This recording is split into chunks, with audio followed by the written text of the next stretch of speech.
Lars piped up and said, yeah, but I know of a Mr. Stratton, who's a very wealthy man. He has gold fields up in the mountains. And he's already given much money to other things here in the city. Perhaps he would be willing to loan us some money. So being the bold man that I was, the next day I went to this Mr. Stratton and I said, Mr. Stratton, would you be able to drum up $1,000 to loan us so that we can build a church for the Swedish community? And he said, well, I've already given this community money for a post office. I've given money for a courthouse and for a county building, which is now the Pioneer Museum, by the way. So I can surely give the Swedish community the $1,000 to build your church. So that is most of the story.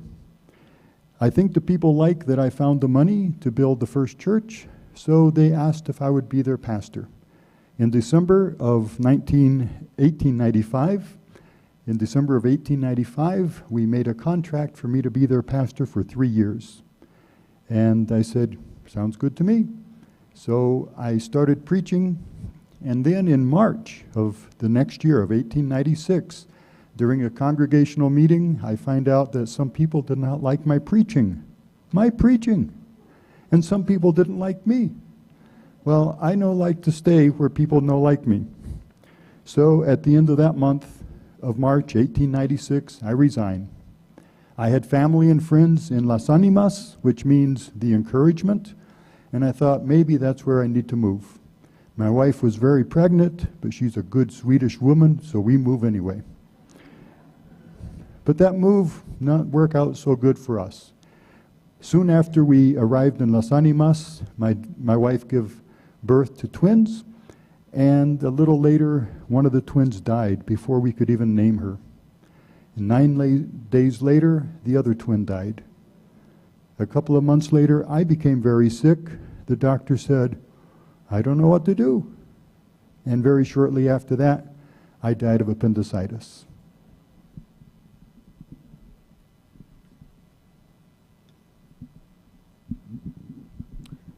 Thank you for that story, Reverend Anderson. And that's all factual from what I was able to learn and research. And that was one of the mysteries that I was somewhat able to solve. And on the screen now is a picture of Winfield Stratton, who did give the money for the first building on Boulder Street. And you may also know that the Myron Stratton home is on the south part of town. Most of you are probably familiar with that. And that's still going. That was started Mr. Stratton died in 1902, and he left in his will most of the money to build this home, and it was for poor people and for children and others as well, and it's still going. So that being said, there's a little bit more information about Reverend Anderson, and again, this was through the help of the archivist, Tom, in Minneapolis, that there were some articles in the Evangelical Beacon, which is the newsletter of the Free Church for many years, or was, and there were 2 articles, one in 1936, one in 37, and I know you can't read those there, and they are shown in the book as well. The other thing that was critical in finding out about Reverend Anderson, in the next slide, is this handwritten note that I found in the archives, and it says that Reverend Anderson was the first pastor, and then he went to Mr. Stratton for a loan and got the gift. And then interesting thing was it said that he was here for those 3 months, and then he left for Los Animas, where he passed away later. And I thought, in my other research, I had learned that he had come from actually Evanston, Illinois. I think he went to Moody Bible Institute for a while, and then he came back to Colorado Springs and wanted to serve the congregation. And in any event, I assumed that it was health was the reason that he left. And I could find nothing more in any of the information I had. And so I finally thought, well, I wonder if there's something in those original minutes that I can't read because I can't read Swedish.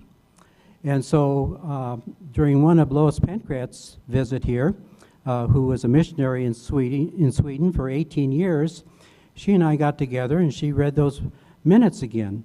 And sure enough, it's just what Reverend Anderson said, that there was a divided congregation on wanting to retain the pastor, Reverend Anderson. And that's what happened to him. And you know, in researching the records in Bend County and Los Animas, I found there was only about 20 people in that community that had passed away that year. And the first one I looked at was the child of Reverend Anderson, and it said died of diphtheria. And then 9 days later, same thing. And then a month and a half later, Reverend Anderson passed away of appendicitis. And I thought, well, then it wasn't really health reasons why he left here. So, you know, Lois was a great help in being able to solve that mystery. So with that being said, now that the cat's out of the bag and you see who the mystery guests are, we'll move on to the next slide. And so in 1897, they renamed the church the Swedish Evangelical Free Mission. And then John Blomquist, who immigrated to America in 1904 and 1905, and I regress a little bit because long story, short story, the short of it is that, hold on, go back to this. So anyways, in talking to Donna Spear, who is here tonight, she told me to talk to Bob Spear, who lived down in the Broadmoor area. So I went to visit him one day, and we talked a while and got some information. And then, you know, he told me that his grandfather had come over at that time period and so forth. And he says, well, I don't know if you want to hear the whole story about how my grandfather was a stowaway from Sweden and everything. So he told me that whole story, and I won't go into that now. But it is in the book, and we're going to ask John to tell us a little bit more about what happened.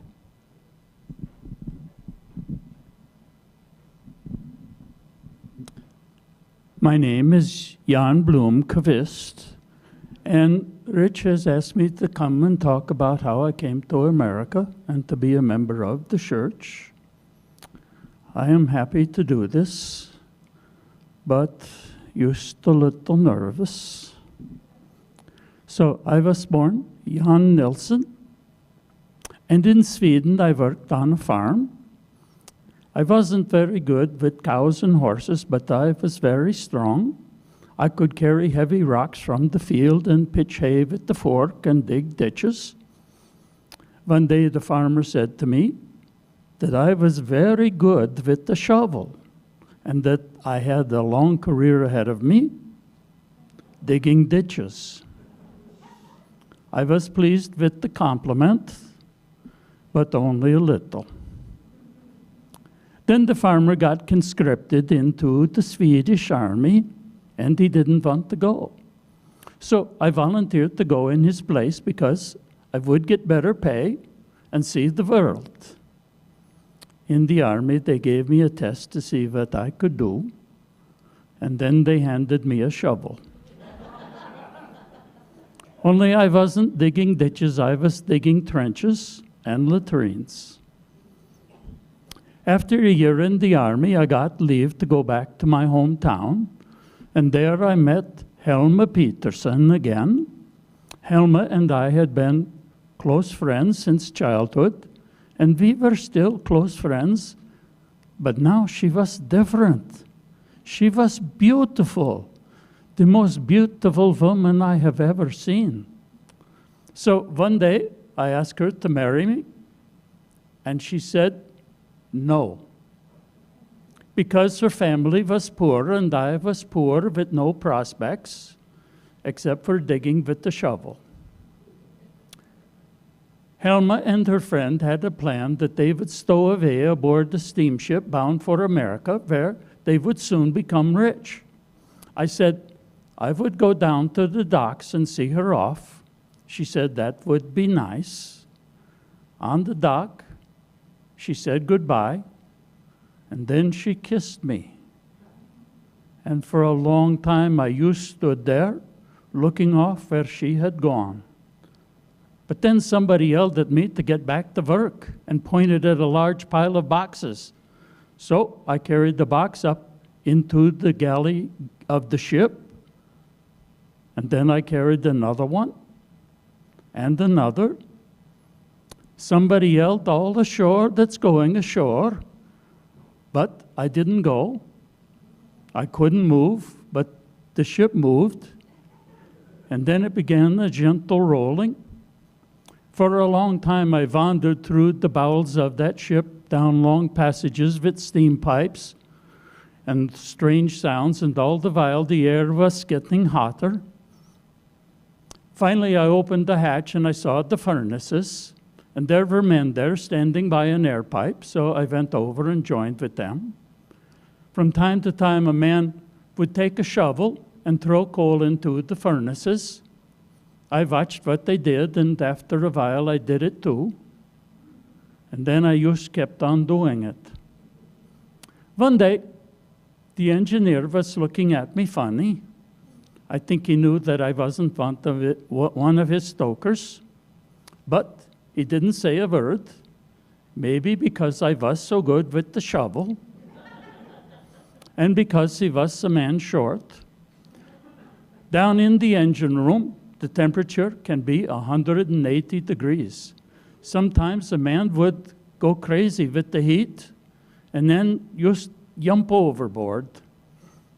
Well, a man named Blomqvist had done that. After a while, the engineer started calling me Blomqvist, so I became Blomqvist. And when the ship docked, I even got his payslip. At Ellis Island in New York, I saw Helma again. I went and stood by her in the line. When she got to the table, the man sitting there asked if she had relatives in America and where she was going. She said she had a cousin in Chicago. I said, "That is a coincidence. I am going to Chicago too." So I bought us tickets on the train and we went to Chicago. And there she found work as a maid, and I found work in the stockyards with the shovel. But then I met the man who was starting a cement finishing business. He said he could use a good worker like me, and would I be interested? Well, that was skilled labor and better pay, so I said I would. And then he used to happen to mention that his first job was in Colorado Springs. And I said, "Where the heck is that?" But it turned out okay. In my letters, I was telling Helma how beautiful it was, and how I was learning the cement business, and how sometimes I would work in the coal mine with the shovel. Finally, I had enough money to send for Helma, and then we were married, and then we had children. And then we became members of the Swedish church. And then the Swedish church became what you see here tonight. I think it is a nice church, even though the sermons are in English. I believe that God can understand what we say in English, though, of course, He would prefer to hear it in Swedish. Thank you.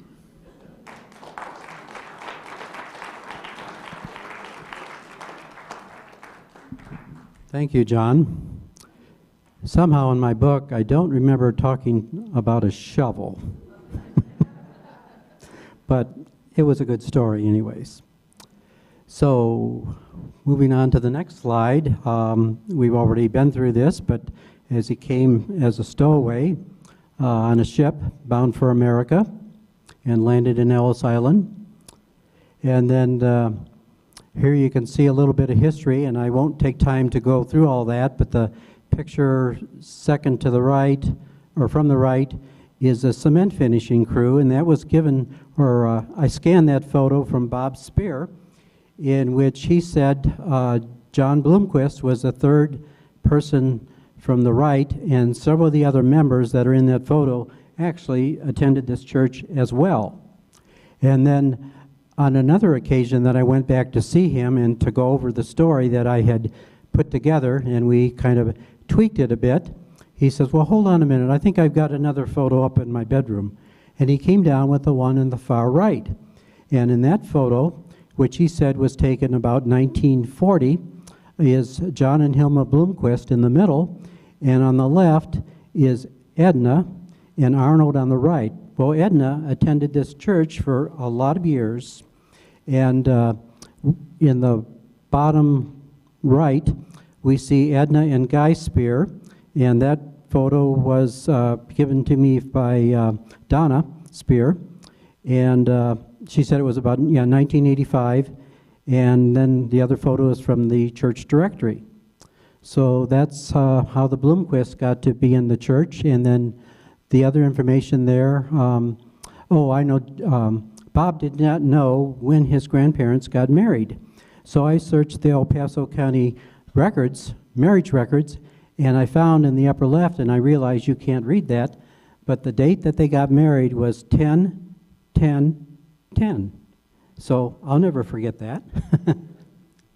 And interesting to be that, to read that also is that the person officiating, the last name was Peterson, and that was Hilma's last name. So I think that also created some ties there. Nobody called her Hilma, they called her Ruby. Oh, really? Okay, well, thank you for that. So then the next photo, shows the marriage certificate and the house where they lived for many years. And that's on El Paso Street, I believe.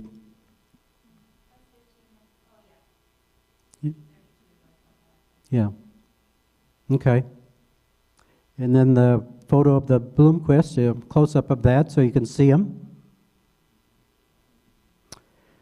And then beginning in going through the records of the church, the first page that shows where the people joined, I looked through those and noticed that most of them were women. So I actually counted them up, and 20 of the 25 first members were women. And so we don't know what a church meeting would have looked like, but maybe something like this. And if you're amazed by that, you may have looked like this. I think most people recognize that person. So moving on, one of the things, or one of the people that was listed there was Carlotta.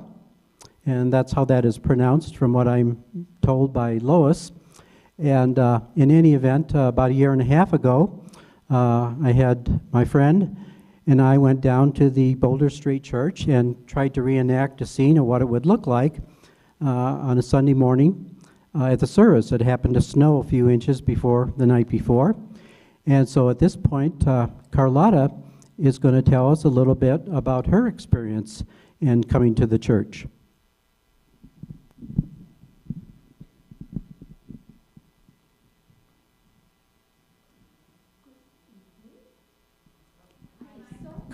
Carlotta, I think you're going to have to use this. I know you're not used to this device. What is it? Oh, It's called a microphone. a microphone. What does it do? Well, the people will be able to hear you a lot better. It protects makes your it voice. louder? Yes. Oh, thank you. Give it a Talk. try. Talk so make it. Yeah, Oh, well, does it go in here? yes. Oh, wonderful. Oh, so now you can hear me? Yes? Yeah, thank you. Talk. Well, good evening. It is such a pleasure to be here with you this evening to celebrate the history of this beautiful church.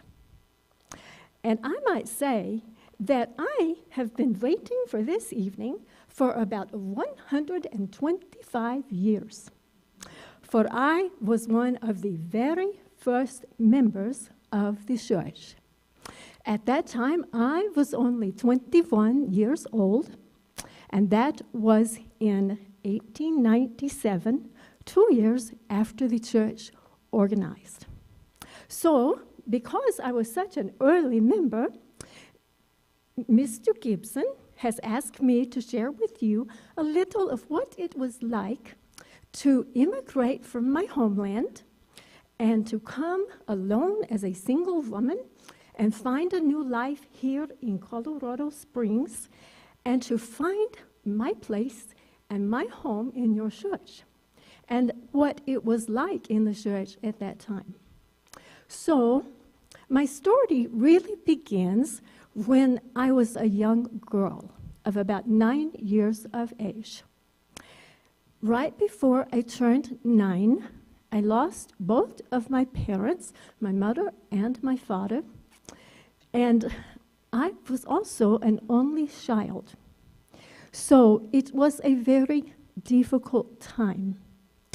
But during that time, I felt God was with me, even as a little child.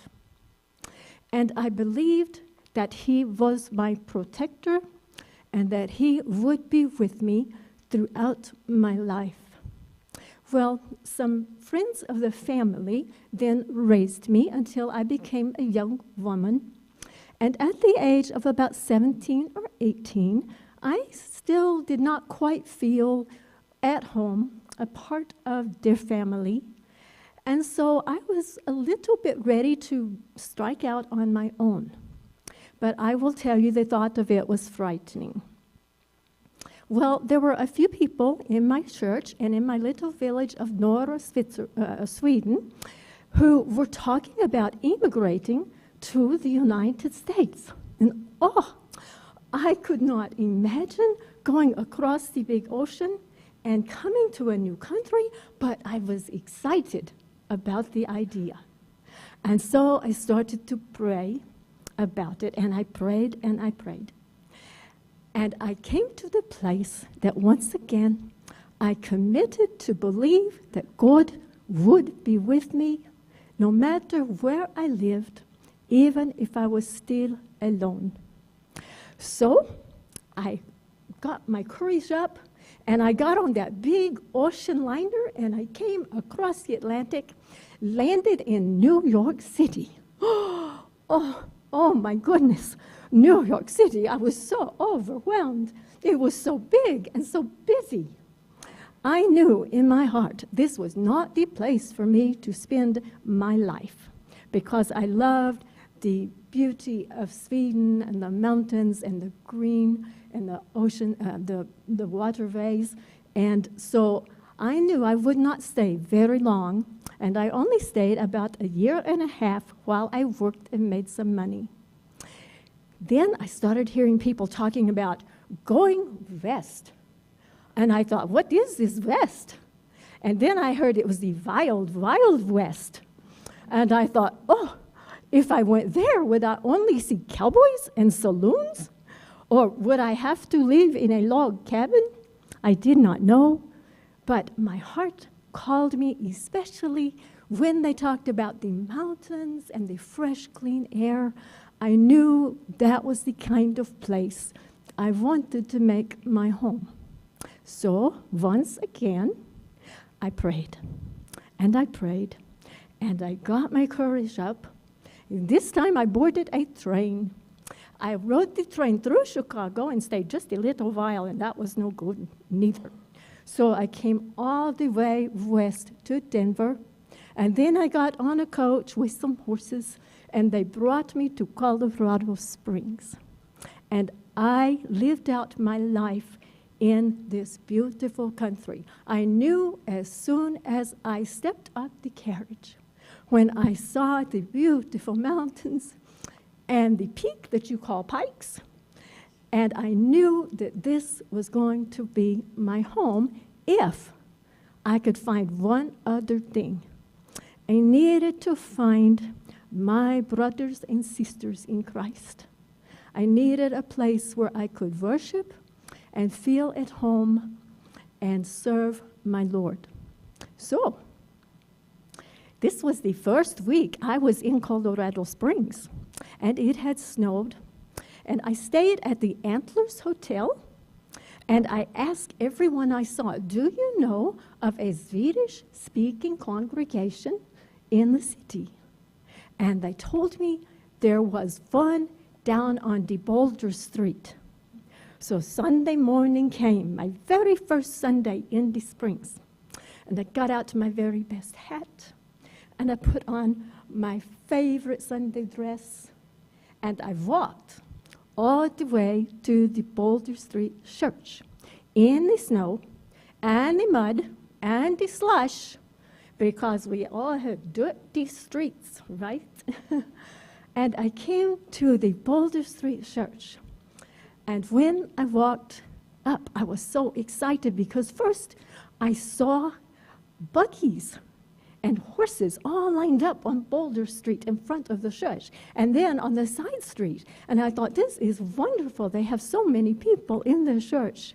And I walked up and met the pastor, and he was so kind and made me feel so welcome. I walked through the door, and when I did, I knew I had come home. I would like to share, well, let me tell you this before I go on. I loved the church. It was beautiful. But there was one problem with the church. Almost all of the members were women. And I thought, where are all the men? So we women got to know each other, and we did not like that situation. So we started working, and we baked cookies, and we took them out into the neighborhoods, and we fed the children and the mamas, and we tucked the mamas into Bible studies, and then we started doing stories for the children in the neighborhood, and before long, you know what happened? The mamas started coming to the church. And where mamas go, children go. And where children go, the papas follow.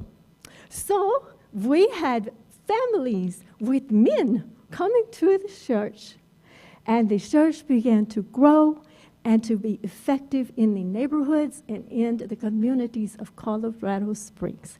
And I hear that since then, that you even have built another building, and that it has grown, and it made baby churches out in other parts of Colorado Springs, and they have grown, and the church has served the Lord for this 125 years.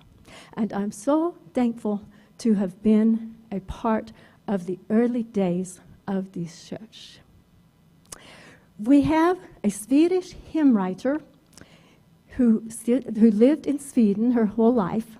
In fact, she was known as the Fanny Crosby of Sweden because she wrote over 1,700 hymns for the church. I would like to sing my testimony for you tonight of how God gave me the courage to leave my homeland and come as a young single woman and find a new life and a new congregation in Colorado Springs. I think you will recognize this song. And this was written by our Carolina Sandelberg, who is the Fanny Crosby of Sweden.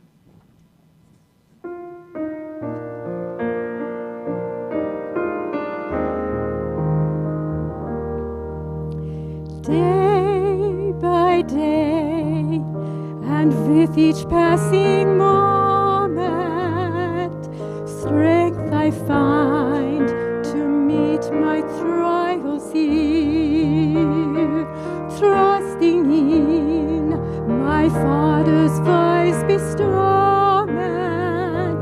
I've no cause for worry or for fear.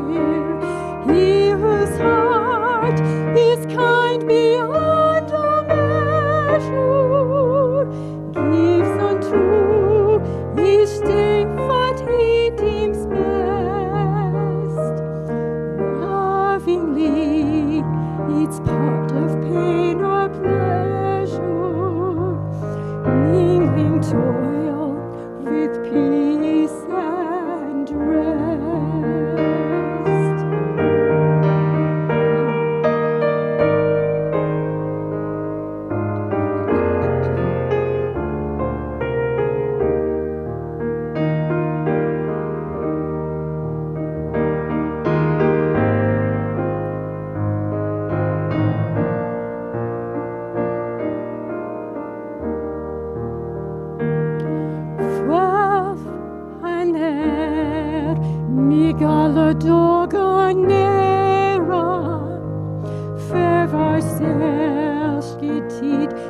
särskild nåd. Varje dags bekymmer vill han bära. Han som heter både kraft och råd. Att sin dyra egendom bevara. Denna omsorg har han lagt på sig. Som din hag så skall din kraft och vara. Detta löfte gav han mig. Hjälp mig då att vila tryggt och stilla. Blott vid dina löften, Herre, ställ. Och min tro och egen tröst förspilla. Som i ordet mig förfärde. Höj mig, Herre, att få tröst mig under. Tagar din trot från Faders hand. Blott din dag ett ögonblick ett sänder. Tills jag nått det goda land. I would like to invite you to sing with your Swedish brothers and sisters to connect us to the past. Just that last verse, and you have to try to read the Swedish.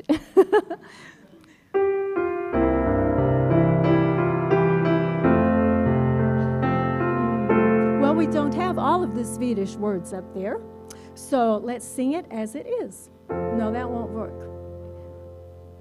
Will the words scroll? Okay, so do you see where the Swedish words are? We will sing those words. I will tell you, S-J-A-L-P is yelp, help. Here we go. Sing it the best that you can. Hjälp mig då att vila tryggt och stilla. Blott vid dina löften, Herre, kär. I min tro och egen tröst förspilla. Som i ordet mig föredrar.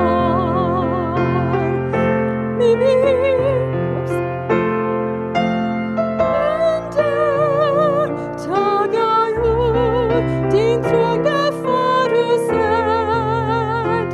Blott din dag ett ögonblick i sänder. Tills jag nått det goda land. Till you meet the promised land. And I want to tell you one last thing. The Lord took me home from the earth in 1945. And I want you who are left behind to know that your eyes have not seen, nor have your ears heard the glory and the joy that is set before you. God bless you as you continue the work of this church from my day to this and into the future.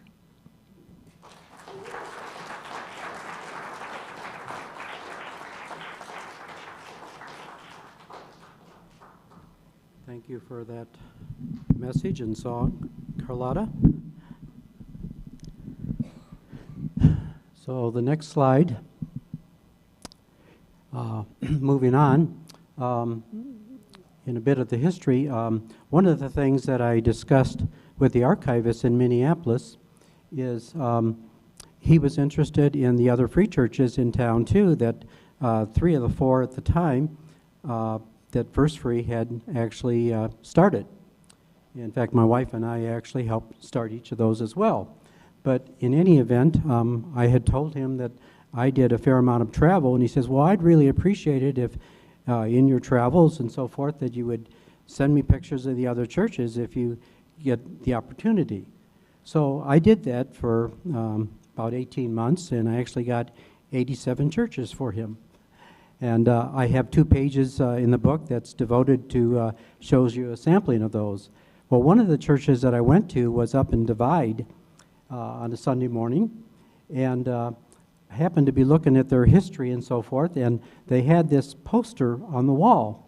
And it was from 1931, and I recognized the name, or at least I thought I did. And when I got back home, I looked it up, and sure enough, the pastor that was doing the revival meeting had been to our church on 3 different occasions, was the pastor. So I thought that was an interesting coincidence, and he was Carl J.E. Nelson. And so again, that was a surprise to a lot of people. And then moving on, the list of pastors, as I went through, and I was trying to locate pictures of all that I could find, and I found a good number of them that are in the book. But there was one that I came across that it shows here that he was in Colorado Springs, but he wasn't listed here. And so I did some further research and went to the Pikes Peak Library, and the next slide shows the, here's where the minute books shows that he actually became a member in 1926. And then the next slide shows you from the library in the Polk City Directory that he was listed as the pastor here. So for some reason, he was omitted from that list of pastors that was in our record books. And so that was another mystery that I wasn't really looking for, but it did turn up.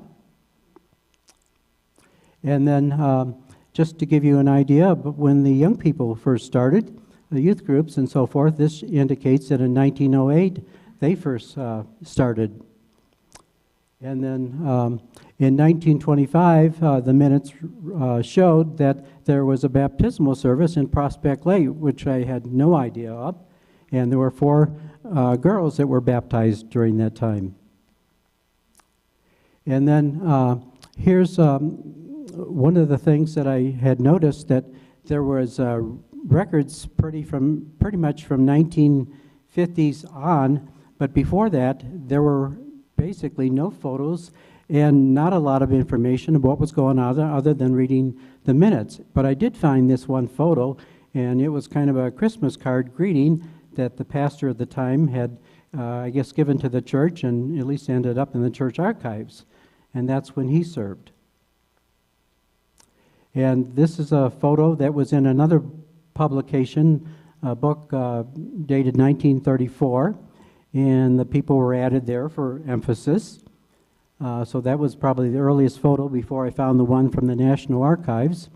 And here's the Bloomquist, and shows the time frame as to when they came to the church, including Bob and Donna and so forth. And this is one thing that I didn't know either, that even though our church had started 3 churches here since 1972, there was another free church that was started called Emmanuel Free Church in 1941. And but it, of course, didn't materialize too well. And then this is an old photo I found from 1954, and that was Peg Mead, the pastor's wife, and Pat Albaugh at the time, which is now Pat Hardiman. And I believe they were simulating George and Martha Washington at some event. And then there were 2 photos that showed the Mother's Day celebrations, and one 1954 and the other 1956. And then in 1956, the record shows that the name of the church was changed finally to the First Evangelical Free. And this is a gavel that I found in the archives, and the note that was with it shows that it was actually Abby Leonard had made the gavel, and she made it for Pat Hardiman's husband, Jim Albaugh. And so I believe it's on display tonight too. And this is an attendance roll that probably a lot of you have seen before in the early days, and this was actually in the old church. And here's a photo of the old church from 1958, and through Shirley Sampson, I got a hold of Gary Leonard, which lives in the state of Washington near Seattle, and he told me that he printed 200 of these little photos, and they were distributed in the bulletins back in 1958, shortly before they moved out of the church. And wouldn't you know, I only found 2 of those photos. Who knows what happened to the rest of them? This was a slide, on the left is a slide that I found that I think Pastor Headland had taken that. And of course the steeple was missing from it. And so in the process of trying to make that whole, I contacted a cousin of mine who is a professional photographer down in the Houston area, and he put the steeple back on and added the blue clouds, blue skies and everything, and that's what I have it on the front of the book.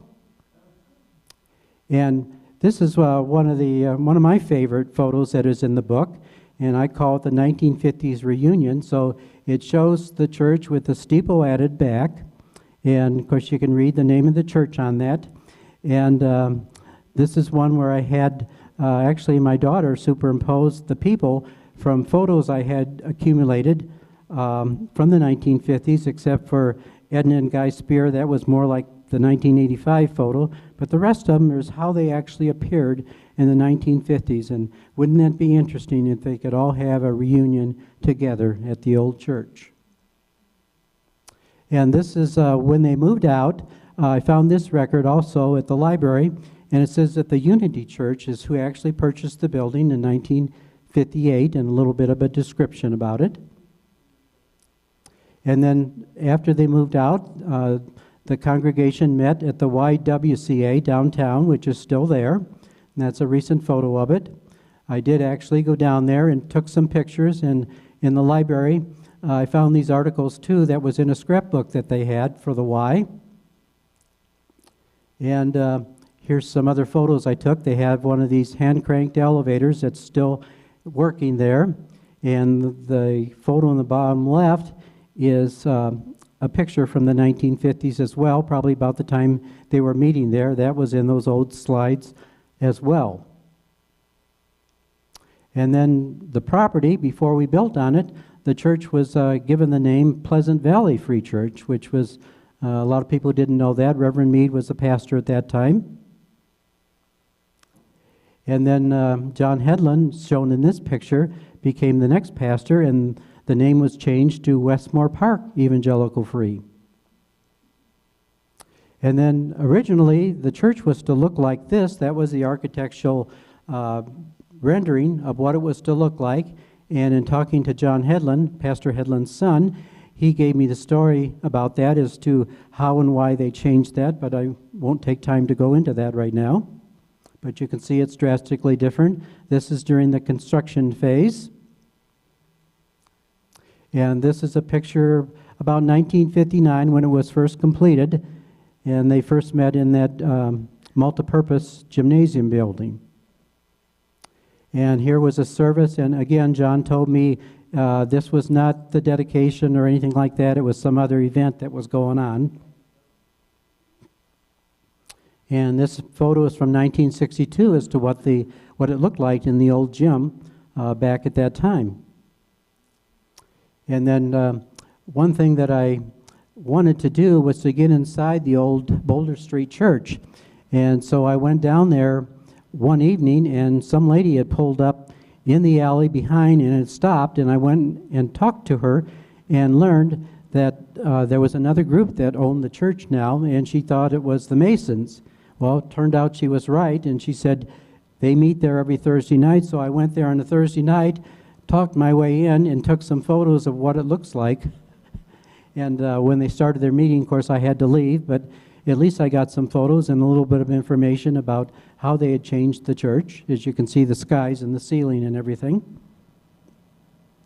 And this was an interesting slides that was in the archives. And the church competed in a contest of the floats at Christmas time, and they actually won first place with their float. And again, some people were surprised at that too. And the property was dedicated in 1958, and I believe that's the architect on the left and John Headland on the right. And then this was an interesting photo I found, and on the left is Shirley Sampson. And they're sitting on the roof of the parsonage, which is the building next door now. And that was move-in day, as I understand it. And one of the Headland girls was in the middle, I believe. And I'm not sure who the other lady was, but I guess they were taking a break at the top of the roof. Barbara? Oh, yeah. Okay. Okay. And this is the cornerstone of the church, which probably a lot of people have never seen, but I just put that in there to show what that was. The Headland family, when they lived in the parsonage, that's their family with their 2 daughters and their son John. And then a picture in 1965 of John and Ingrid. And moving on, in 1966, Lois and Harvey Pancratz were married in the old gym, probably one of the first weddings in there. And in 1971, and this is how kind of Don and I got started on it, because he had guessed as to when the first service was in this sanctuary. And I knew specifically because I had moved out here in the Air Force in the first week of November of 1971. And when I went through the archives, I found this old church guest book, and sure enough, my wife had signed the first line. So that kind of proved it. And not only that, but the first 2 pages were all entries from that very day, and they were from other churches in town, including the LDS and Methodist and a bunch of others, and several other free churches around Colorado that people had come to be here on the first Sunday in this sanctuary. And this was this was about a month later in December, is when they actually had an open house. And someone drew that picture, I guess. And I took this photo in 1972, not knowing that I would ever use it 50 years later. And here's another photo taken about that time, the front of the church. And the inside of the church, some years later, maybe in the 80s. And this was probably in the 90s, showing you how the sanctuary pulpit area has changed. And I took this photo probably in 1990s. I'm not sure when that sign was there for the church, but many years later. And then today, more what it looks like. This was taken just a few years ago.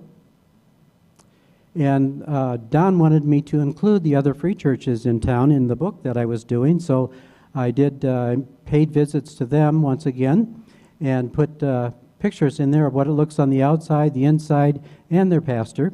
So a little bit of information can be found in the book.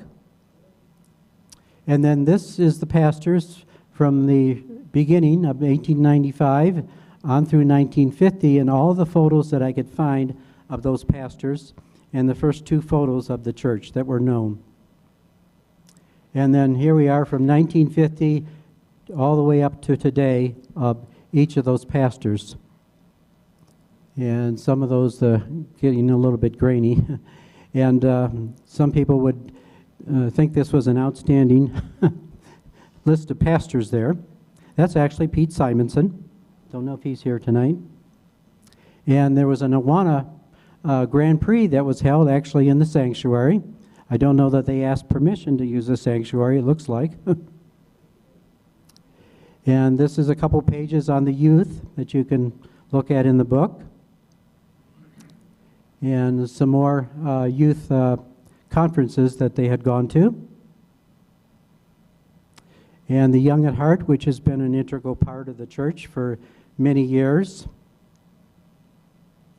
And these 2 photos actually came from Shirley Sampson as well. And this was a retreat that was held at Glen Erie in 1987. And I believe she said there was 350 ladies that attended that. And the church, or the Glen Erie, was overflowing, and they were beyond their capacity.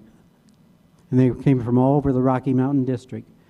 And this was couple pages I have in the book about the softball team, which I was a part of for probably 3 or 4 decades at least, and some championships that we won. I also made up these photos of the most current church or softball team and put them on baseball cards, so I don't know how many have seen them. And this is the pages I was talking about before, which shows some of the other free churches that I visited around the country. And here's an event that took place many years ago. I don't know if you recognize those 2 ladies. Yeah, Annie Walters and Diane Stevens. And we once had a quartet, and we even had a quintet. And again, that was a surprise. And then for a few years, we had a ladies' Christmas banquet that was catered by the men. A lot of us participated in that, and this was some of those men that were singing at the time. And Don Wilkin had put that together for a few years. This is a more recent photo of the church as to what it looks like in the evening when there was actually people in it, because that group was meeting there that night.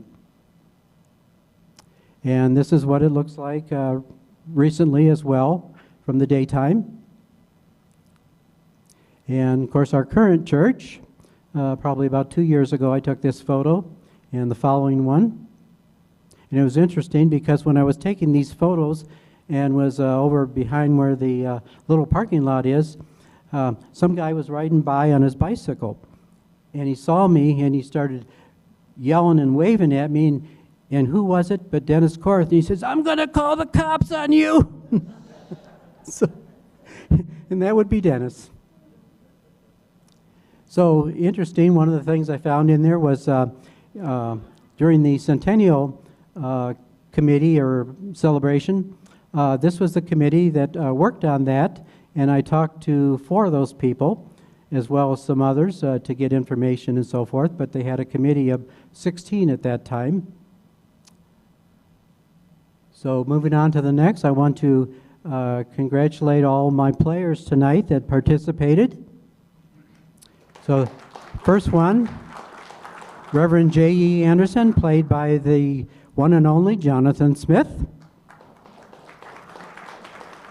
And then we have John Bloomquist, played by Mike Stevens. And, go back to that one photo a minute. This is the original picture of John Bloomquist from 1940. Notice the resemblance. He did a good job of being that person. Really good job. And here's Carlotta, which was played by Claudine Little. And the extras tonight, sitting in the second row, one in the first row here, is, I don't know if you can read those, Lola Snively, Vicki Howard, and Nancy Schutz. And the reception and decorating committee, which you're about to meet, Vicki Howard again, Lola Snively, and Julie Snyder put that together. And our pianist tonight was Carol Holmberg. We were going to have a violinist, but she got sick, so she was not able to participate tonight. And our media was run by our pastor, Zach Kellner. Appreciate all of his hard work. And our church builder, who is here tonight, that built our little church here, put that banner together, Rich Brenner. And that was a job. I had to send him a lot of photos. No, that's not good enough. So we finally got it. But anyways, one thing I want to leave you with, and I found this other verse, that one of the evenings that I went to the old church on Boulder Street, there was nobody in there, but there was light shining from the lights next door. And I could see the light through the stained glass windows and everything. And I thought, well, this really kind of symbolizes that church, even though it's not serving as a church anymore, but this church has been, and we are now, the light of the world. So that completes the presentation. Well, I'm not quite done. So So you can give yourselves a hand for being part of this group all these years. And as you leave, if you can't find your car, it's the red and white one. And then we do have a reception that's a dessert social tonight. And these are a couple of pictures that was given to me by some of you know. Help me with that. I lost Joyce Smith. And her family came from Sweden. That was a photo from around 1920 of her family celebrating, and she's not sure who the one that is holding the pie dessert. So that's going to be next. And I think we have time for one more hymn that originated in Sweden. And so Carol is going to play, and Claudine or Carlotta is going to lead us in this one final hymn, and then the pastor will close the service and we will move on to the reception.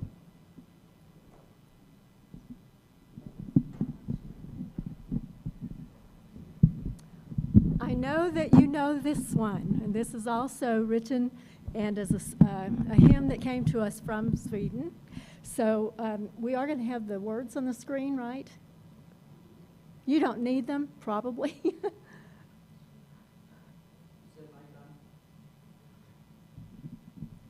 Sorry. Yeah, are the words going to be on the screen? Okay, you know it. Would everyone stand, please, and sing with us the first and last verses of How Great Thou Art.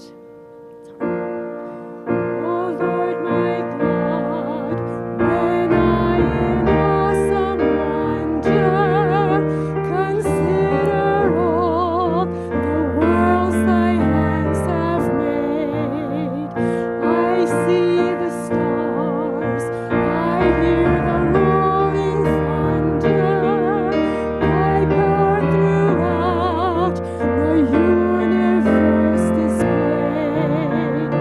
Then sings my soul, my Savior God, to thee. How great thou art, how great thou art. Then sings my soul, my Savior God, to thee. How great thou art, how great thou art. And when I think that God his Son not sparing sent him to die, I scarce can take it in, that on the cross my burden gladly bearing, he bled and died to take away my sin. Then sings my soul, my Savior God, to thee. How great thou art, how great thou art.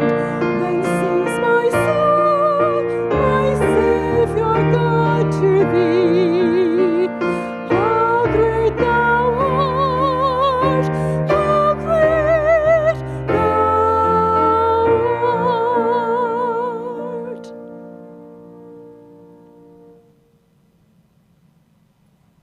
Well, I learned something tonight. I'm on the green ones back. I learned something tonight. The year that the church's name was changed is the year that I was born. Whether there's any significance in God's eternal plan in that or not, I have no idea, but it's an interesting thing. And shortly after we arrived here, we were talking to Mrs. Headland, and we found out, as we shared our stories together, that the Headlands were very good friends with the very first pastor I had in the Evangelical Free Church in Milton, New Jersey, and he was actually the pastor I served as a youth pastor under. So strange connections, and the world is small, and God weaves our lives together in strange ways, doesn't he? And he was a Bloomquist, yes. Yes, yeah. Yeah, well, I mean, yeah. So anyway, we learned about our church history tonight, and the past is wonderful, but we don't rest on our laurels. We have a wonderful future. We are working toward another relocation project, and as I think it was Carlotta said tonight, who knows what the pictures people will be looking at 100 years from now and saying, "Who are those strange-looking people in those pictures? Boy, they dressed funny in those days, didn't they?" So let's close, and then we invite you to join us in the gym for some refreshments. Father, we do again thank you for the rich history of First Evangelical Free Church, and we thank you that we have the privilege of being a part of the ministry of this church in this present day. Continue to bless us and use us, Lord, for a light in this community and also throughout the world. And just continue to provide for us. Lord, we look and we see how amazing your mighty deeds were even 100 years ago as you provided finances and people and opportunities for the church. We know you'll do it again. So, Lord, you provide and you bless, and we will follow and serve you. In Jesus' name, amen.